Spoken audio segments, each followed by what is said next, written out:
Welcome to another edition of the Litigation Psychology Podcast. I'm Dr. Bill Kanasky. This podcast is brought to you by Courtroom Sciences. Go to courtroomsciences.com. Bunch of great stuff on the Courtroom Sciences website. Frequent flyer this morning, but for a very different reason than usual, Mr. Mike Bassett. Mike, good morning. How are you doing in Dallas this morning? Doctor, good morning. I think it's only going to be like 174 here today, so we're excited. I know. Summer in Texas. See, in Florida, it's only going to be 95. It's a little moist here. It's a little moist. Yeah, you beat us on humidity every day. Yes, we do. Mike, despite our tech troubles this morning, I'm glad we finally got this thing kicked off. The reason for this podcast is really to introduce and hopefully promote your new book. I am happy to call you not only friend and colleague, but now author. How does it feel to be an author? You know, I think it may still be sinking in. It still feels weird. Like when you said author, that it still sort of doesn't quite fit yet. It's humbling to say the least. Mike, I have actually, and it was long ago, I have authored 2 books. So if you want to do a deep dive on Amazon or one of those sites, you'll certainly find those. They're not what you think they are. All right. Now I'm making a note. I'm going to look. So author to author, we can talk about that.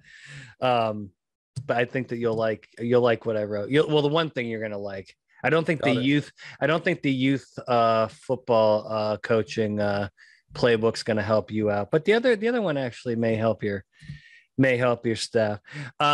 Mike, the title of the book is called The Man in the Ditch. And I was thinking this morning, the title's not The Man in the Hole. It's not The Man in the Abyss. It's the Man in the Ditch. Did you know by definitions that all ditches are man-made? I did not. Yeah.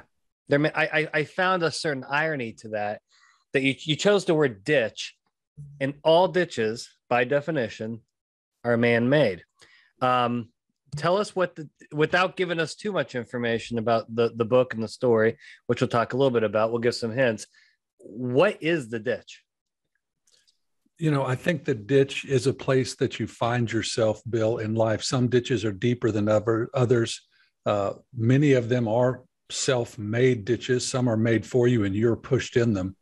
But for me, the ditch was a place I found myself because of a series of bad decisions and faulty worldviews. That was the ditch for me. And this is from this incident you're talking about is from 2002? Everything went down in 2001, and then everything blew up in 2002. So this is a story about redemption. And I want to get into it here, but let me back up. This had to be an extraordinarily mentally challenging time for you. That's like saying Tom Brady's just a quarterback. It absolutely sucked. And it was one of those things, Bill, where the wound would just about heal and someone would come along and just not only rip off the scab, but squeeze lemon juice and rub salt in it. And that's, and I'm sure that went on for a long time, didn't it? It did for years.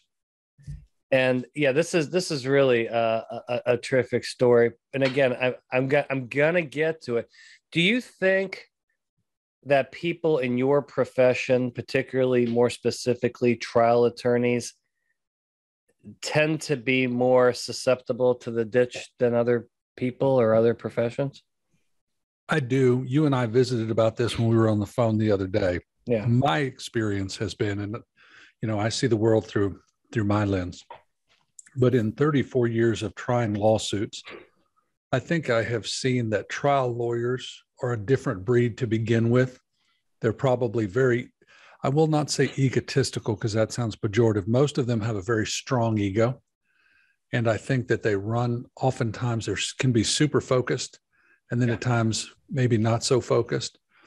The adrenaline from trying cases is not unlike going through a firefight, because you are for 3 or 4 days on constant high alert. I mean, you are just running on adrenaline. And you and I have talked, the adrenaline drop after a trial is real. I just got done trying a case a week ago.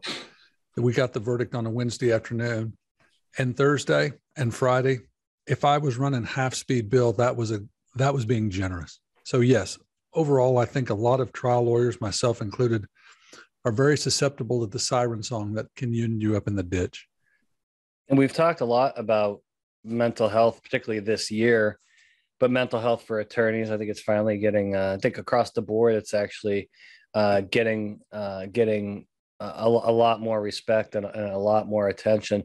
But I think you're right. I think this profession, and even if you're a consultant like me, who's going along on that ride with you, from battle to battle, the emotional ups and downs are incredible. I mean, I know I have, I was talking to my accountant the other day, and she's, 2 months out of the year, like my life is crazy. I go, really? That's funny, because 12 months out of the year, my life is crazy.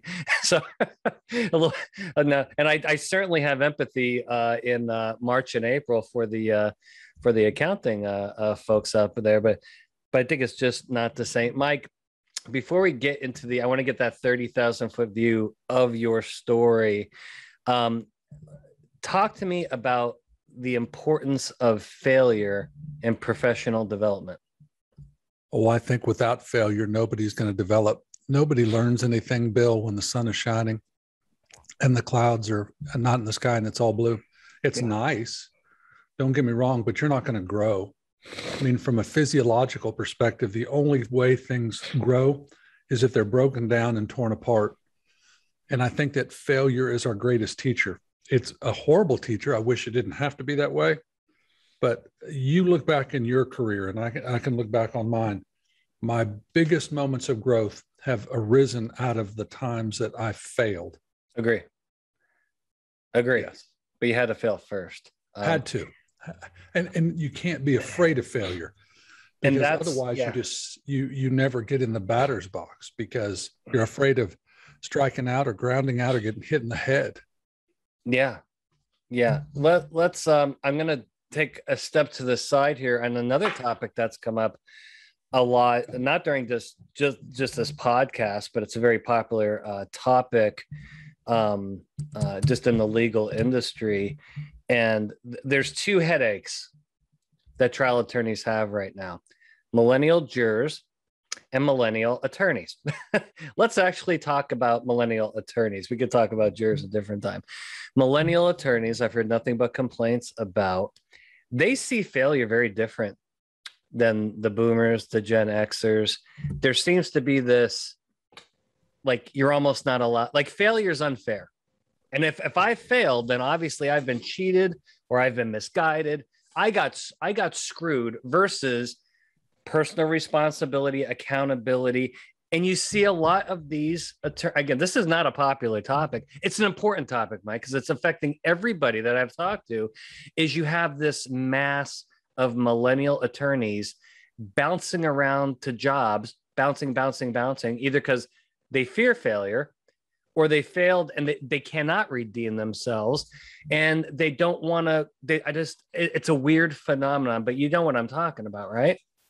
You know, I do. And we can say millennial jurors, and we're not only painting with a brush, we're painting with a roller at that point. We have got some millennial attorneys in our office that are just killing it. But that's great. I agree with you. And this is my theory. These people have been trained or thought or raised to view, first off, failure as just not something you do. I mean, it's just not. Yeah. And if you do fail, then you get a trophy. You get a trophy if you fail, right? Well, but if you do fail, that means you, the person, are broken. Yeah. Which makes people so damn afraid of failing. Yep. But like you said, the world is working against you. And neither of those things, at least from where I sit, being a trial lawyer, neither of those things bode well for this profession. No, you're going to lose in this profession. Oh, dude, you are going to lose, and you are going to lose big. Now, sometimes the victories are on bigger stages. Sometimes the victories or the failures are on bigger stages, and sometimes they're on small stages. Like I told you, 2 weeks ago, I was in trial. I got my butt beat soundly. It happens. How do you mentor younger attorneys to get them to not fear failure when they're probably coming into your system pre-wired to fear failure or reject failure? I try to always put them in situations that make them just a little bit uncomfortable. Yeah. So that a little bit. Now, I'm not saying throw a young lawyer into something where they're going to commit malpractice. Yeah. But yeah, every day, make them do something that is a little bit different. And more importantly, let them watch other lawyers, Bill, get up, to the batter's box and strike out, and then realize it's okay. It's okay. We go on. Yeah. I think this is a topic we're going to have to keep hitting in the future. Okay. Back to the book. I attended your virtual launch party last night. Thank you so much for the invite. That was great. You got some great questions. If you could do what you did last night, and I believe it was attorney Mark Perkins, because you're talking about, you gave this very important speech, which I have viewed. You sent me the video. And the speech kind of led to the book. It was really you called it the chassis. The speech was the chassis. Can you tell our viewers, give us the 3 or 4 minute kind of mini version of this speech that you gave, and the kind of basic overall story of what happened to you? Because the one thing you said last night that at first shocked me, and I was like, wow, maybe he's right, is you said, this seems like a wild, crazy story. This probably happens more than you think, and no one talks about it. Why don't you tell us the story, Mike? So I will tell you the story briefly, and then sort of how we evolved from there. So we go back, I believe the year was 1994. I've been licensed about 7 years. I've left a very, very prestigious firm here in Dallas, Coles & Thompson, probably one of the top civil defense firms in the state. And I go out with a bunch of folks who have broken off from Coles & Thompson, and I get a call from a TPA, third-party administrator that I work for, that says, listen, we've got a new case. Here's your point of contact at the trucking company. We'll call him Sam. So I visit with Sam. We get a case. As you know, Bill, if you do well, sometimes one thing leads to another and leads to another and leads to another. Yeah. We ended up getting quite a bit of work with Sam. Then when my former partner and I split off from that firm and opened our own firm, Sam's business followed us. He was one of those guys, Bill, that in the trucking world knew everybody and everybody knew him. Yep. He was a kingmaker. He was on a lot of boards. The companies that he worked for had a lot of business. And you and I both know that trucking litigation, these are big, meaty cases. These are not, little car wreck cases. No. And so Sam and I hit it off. We became good friends. At least I thought we were, to the point, Bill, where I had him in my home. He broke bread with my family around my kitchen table. He went to mass with my family. That's amazing. And so he was also one of those guys that was very involved in his cases. He was incredibly smart. And every time there was a big deposition or a mediation, he would be in town. So we got to work with each other a lot. And he trusted his lawyers and let you do what you needed to do. So in 2001, I get a big box at the office, and I look and it's from Sam, which did not surprise me because he was very generous. So I open the box and there's all of this swag from the Green Bay Packers. I think they had either been to the Super Bowl or were going to the Super Bowl. And so he had put in signed footballs for my sons, autograph jerseys, Packer jerseys, a couple of prints, just a lot of neat stuff. So I called him. I said, hey, man, I really appreciate this. Again, Bill, this was not a surprise. I mean, this is a guy who was. He says, hey, great. I'm so glad you liked it. Did you see I sent you something? And I said, no. I mean, I see a bunch of stuff for the boys, but no. Listen, don't worry about it. He goes, no, there's something in there for you. He goes, there's some envelopes at the bottom of the box. So I dig at the bottom of the box because I'm not dug all the way through it. And there's a couple of envelopes, and they have 3 checks in them. And they're from the trucking companies for whom he works, and they're made payable to my law firm, but they're not for cases I'm handling because, like you, I know the cases I'm working on. Yeah. And I said, Sam, I see these checks are made to us, but these are not to our firm. There's a mistake. He goes, no, there's not a mistake. Those are for you. And I said, well, these are not cases we have. He goes, here's what I need you to do. You just run these through your trust account. It's about $10,000 and we'll split it. And I thought, that's trouble. No. I said, no, we're not going to do that. He goes, no, that's what I need you to do. I need you to run them through your trust account and split them. And so I knew Sam pretty well, at least I thought I did.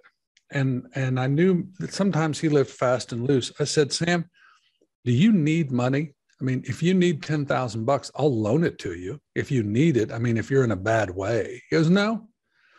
He goes, I just need you to do that. And I said, well, I'm not. I'm just not going to do that. And so there was a pause. And then a new guy comes on the phone, at least voice-wise. And he says, here's what you're going to effing do. You're going to effing cash these checks. And you're going to give me the money. And if you don't, I will tell everybody in the trucking industry that you have lost your shit. I will pull all of my business, and a lot of other business will go with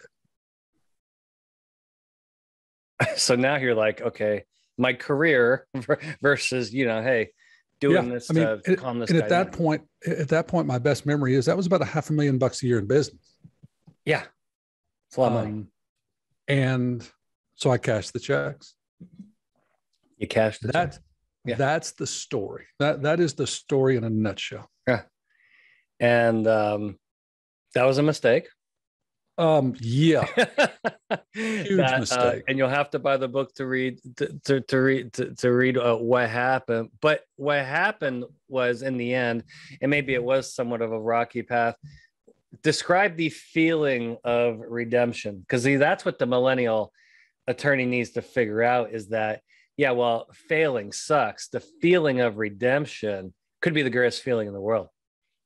Oh, absolutely. I'm not going to even use the word feeling. It's a process. Yeah. And the process of redemption is still painful because it's humbling, because you realize that you cannot write yourself out of the ditch without somebody helping you out. I mean, that's the cold, hard truth, Bill. You need to have someone help you get out of the ditch, which means for those of us who are type A personalities, we have to ask for help and allow others to help us.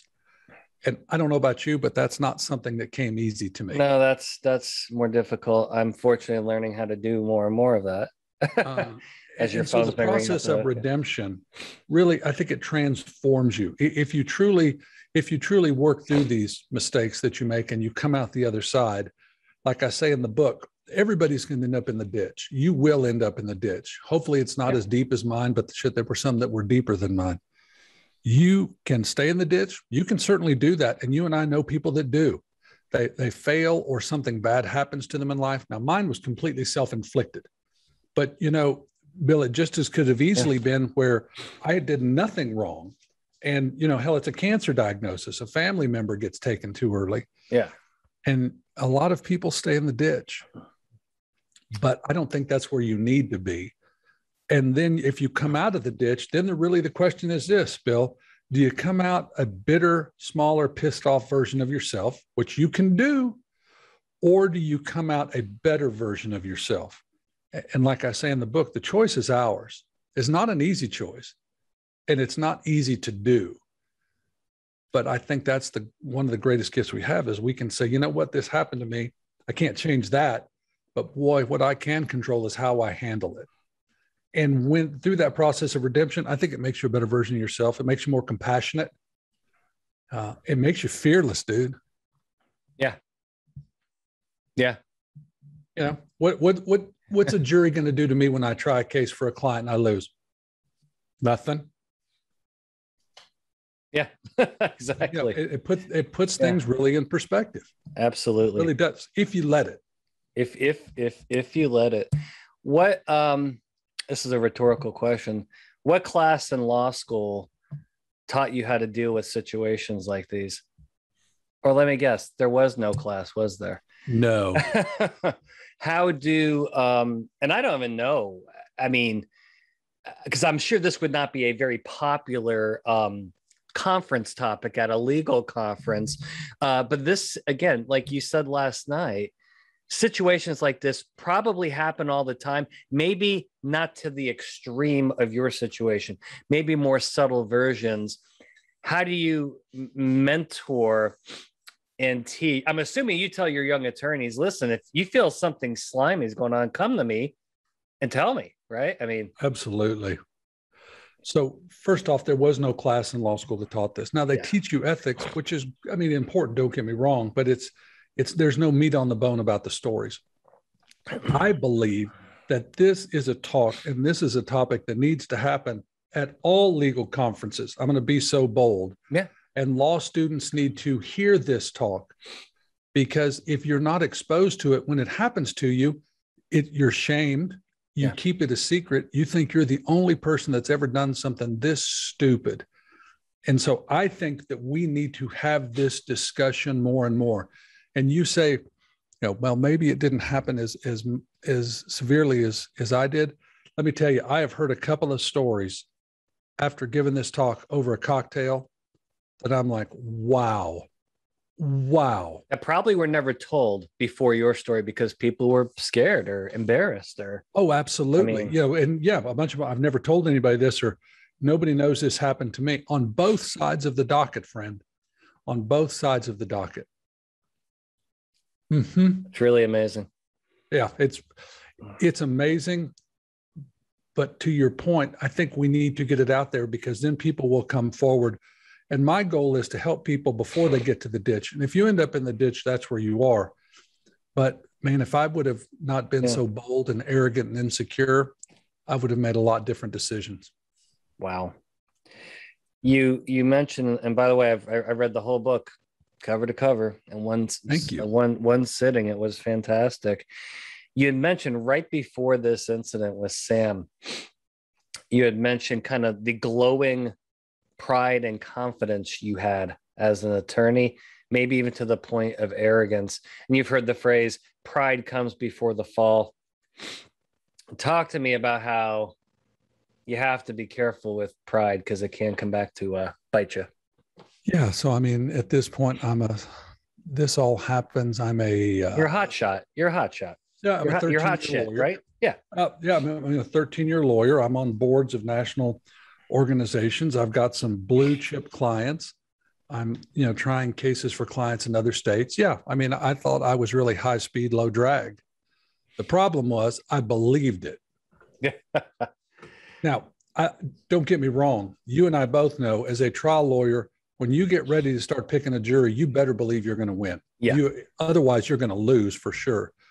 But I was breathing my own exhaust. I thought that I was really God's gift. And I thought that Mike Bassett, was the one that was going to carry the load, which was absolute bullshit. Yeah. Well, you live, you learn. Mike, tell our audience where they can find your book. I know you have the website. Is it manintheditch.com? Themaninthetitch.com. The website is there. You can order from there. You can get it on Barnes and Noble. You can get it on Target. You can get it on Amazon. There's also on the website a link where if you want to invite me to speak at an organization, it's there. It'll go to the folks that do that for me. And I'm happy to speak, because again, the more we talk about this, Bill, I think we can avoid people ending up where I was. I was fortunate. I mean, I came out of the ditch. That could have ended very, very differently. And we know, you and I both know, lawyers or people in our community that run in these circles that take their lives because they end up in the ditch. Yeah. And you alluded to that into the book. So I guess that puts me into the final question. Tell our audience about the role that your wife played in your redemption battle. Because it sounds like without her, you'd be pretty screwed.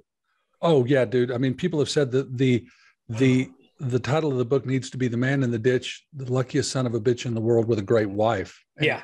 I probably that is absolutely true. I mean, she was my constant companion. She was the one that said, "No, you're going to be a lawyer. This is what you are called to do." And she stuck with me. Now, and I say in the book, it wasn't sort of this, it's all sunshine and rainbows and unicorns.